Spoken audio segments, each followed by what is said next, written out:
కర్నూలు జిల్లా ఆదోని రైల్వే స్టేషన్లో భారీగా బంగారం పట్టుబడింది. ఆదోని పట్టణానికి చెందిన మహమ్మద్ అనే వ్యక్తి రసీదులు లేని బంగారాన్ని గుల్బారాకు తరలిస్తుండగా రైల్వే పోలీసులు అదుపులోకి తీసుకుని 618 గ్రాముల బంగారాన్ని సీజ్ చేశారు.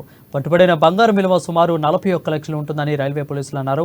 ఈ రసీదు లేని బంగారాన్ని ఇన్కమ్ ట్యాక్స్ అధికారులు అప్పగిస్తారని రైల్వే ఎస్ఐ గోపాల్ తెలిపారు.